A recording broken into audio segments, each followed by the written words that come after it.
بسم اللہ الرحمن الرحیم نحمدہ و نصلی علی رسولہ الکریم۔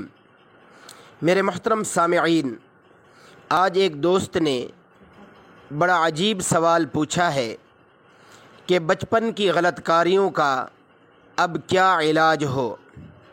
میرے محترم سامعین، اس سلسلہ میں آپ حضرات کی خدمت میں چند گزارشات ذکر کر دیتا ہوں۔ میں اور آپ اس پر عمل کریں تو انشاءاللہ العزیز اللہ پاک ہمیں ذہنی سکون عطا فرما دیں گے۔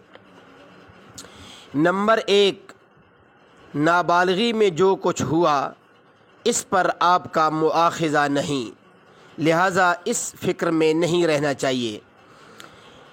اس لیے آج سے آپ اپنے آپ کو بالکل پاک اور معصوم سمجھیں، یعنی نابالغی کے اعتبار سے۔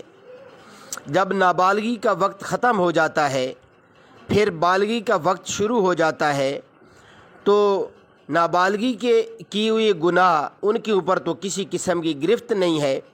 البتہ جب بندہ بالغ ہوتا ہے تب سے اس کے نامہ اعمال میں نیکیاں اور گناہ لکھنا شروع ہو جاتے ہیں۔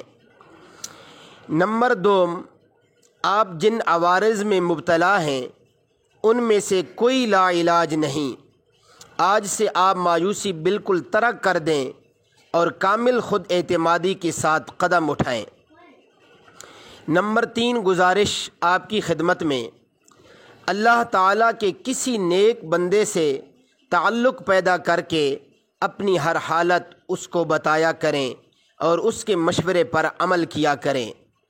نمبر 4، تمام دنیا کے افکار سے یکسو ہو کر اپنے کام میں مشغول ہو جائیں، کسی ناکامی اور شکست ذہنی کا خیال دل میں نہ لائیں۔